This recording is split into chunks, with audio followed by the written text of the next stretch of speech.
What's good, Council? We're doing Andor, episode 4 and episode 5. Let's go. Yeah. Shout out to Madness. Yeah. Rogue Nation 845. Bro.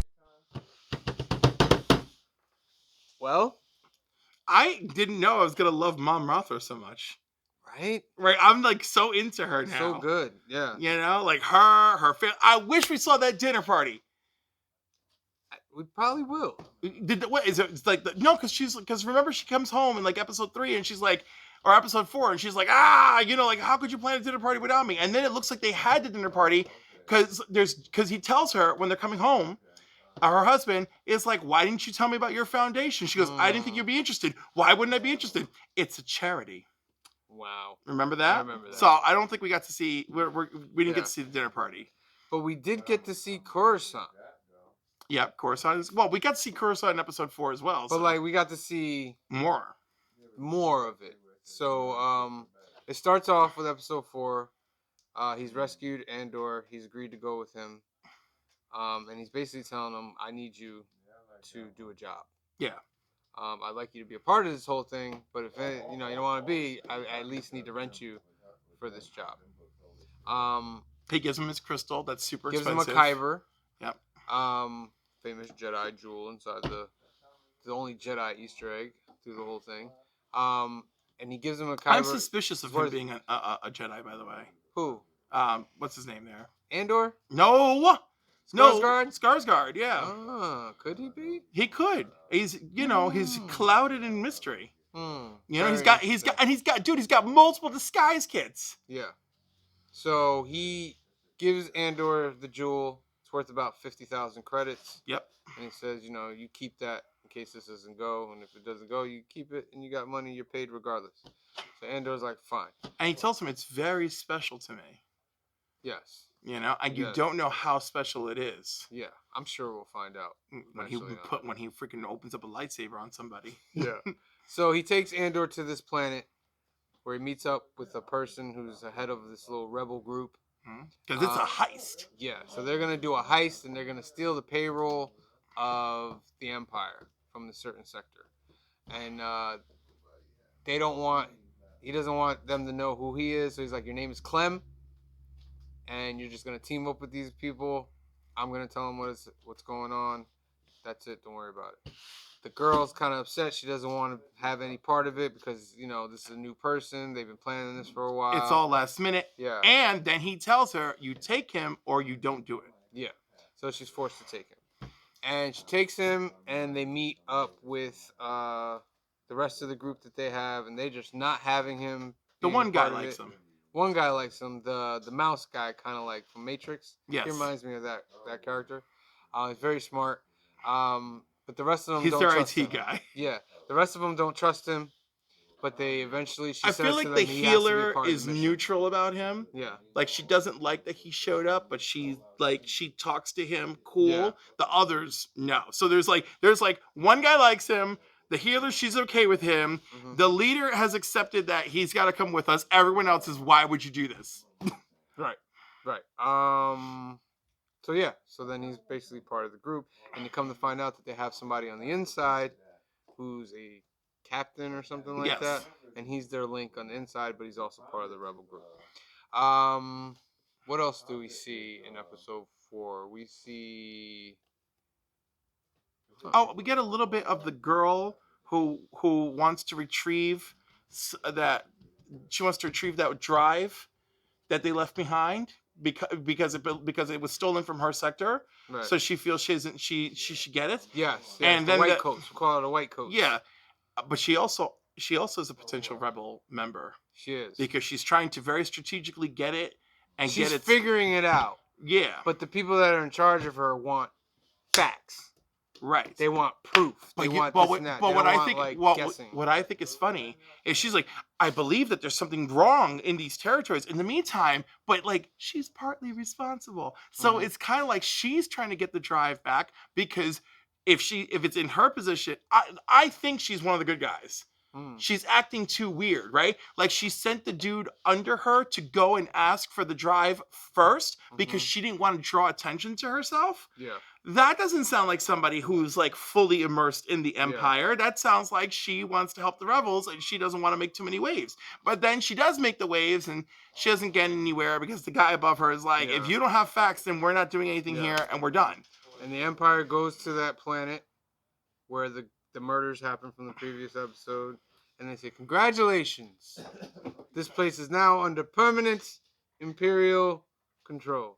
And they fire all the dudes. No, they didn't fire them. Yeah, they did. They sent most of them. They said, we're not getting rid of you, remember? We're having you be a part of this.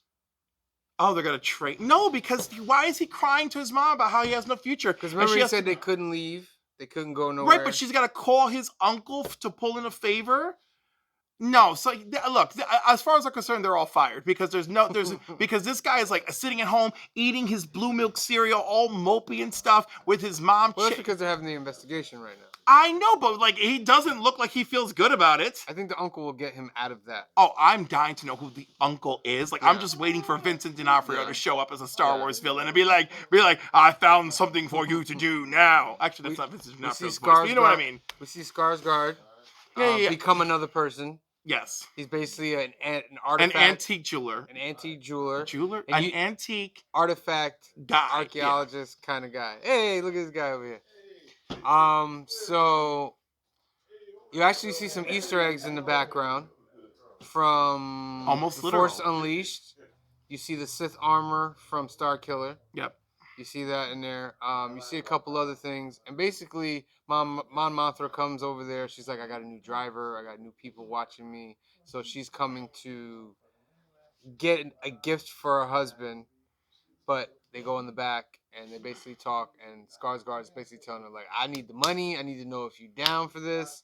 And she's like, I can't move money like I used to. Yeah, I'm the first one they're going to find out. I have the most to lose. Yeah, so they have a little moment. And he's basically like, you're going to do it or you're not going to do it. He likes doing that to people.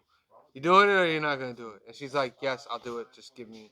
At least she holds her own with him. Yeah. Like when he tells her you're going to do it, you're not going to do it. She's very like, you don't get to pressure me. Yeah.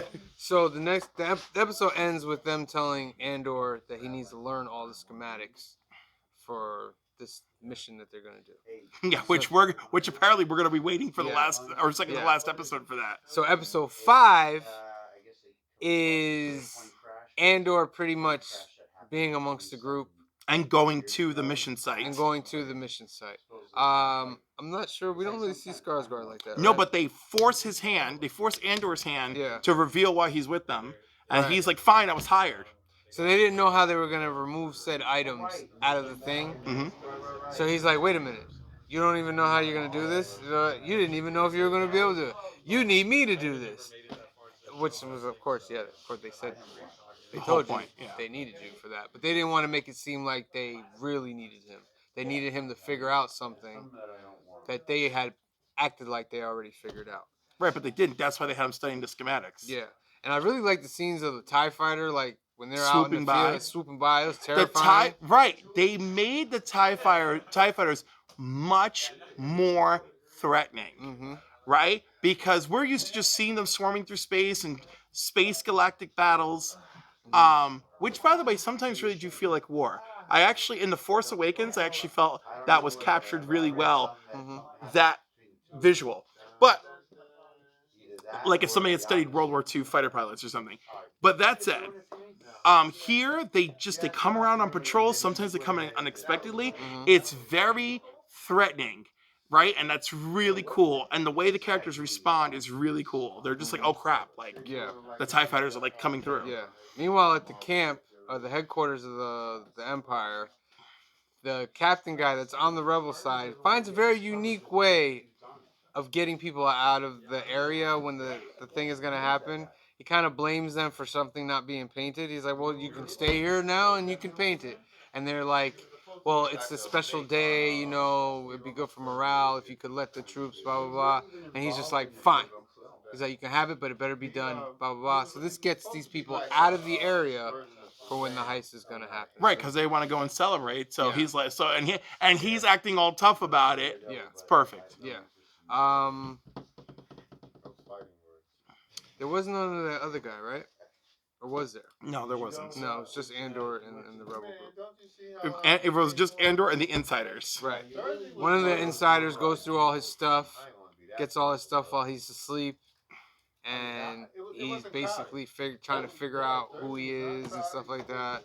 But they come to an understanding. That wasn't even that important. The only other thing that happens here is that dude and his mom and talking to the uncle. Yeah, that's what I mean. There's a scene where she says she talked to him, to the uncle, and he said, "I'll get back to you, see what I can do." I need to think about it. He needs to think about it.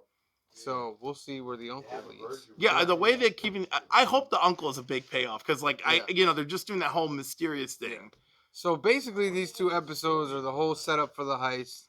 It's a very, very slow burn, but trust me when I say it's a very good slow burn. I think the extra, well, it is a slow burn, but I think the extra slow burn came in the first 3 episodes. Yeah. I feel now there's like steady movement, but like I want the heist, and like me wanting the heist is like everybody else wanting Daredevil. So it's just like we're just getting there. That's coming next episode, I believe. I hope so. We're getting close because this is how many episodes? 12. Yeah. Yeah. So I'm like, where's this heist? All right. So that's Andor episode 4 and 5. We'll be back next week.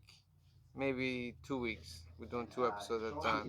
Maybe we'll see how it goes. We'll see how it goes. We love the show so far. It's been good. We're gonna continue on. For you Star Wars fans out there, it's a great show out there. If you're big on character development, that's where this show blossoms. So remember to like and subscribe below. Leave a comment. Let us know what your favorite episodes are, what your favorite scenes are, whatever you feel is on your mind. Your favorite characters. Remember we're on Instagram. Remember we're on TikTok. All right, so for Cliff, myself, and the rest of the Council of Comics, thank you for watching, and we'll check you next time. Peace.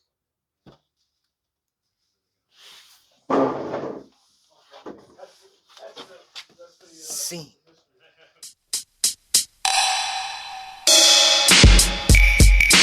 Yeah. Shout out to Madness.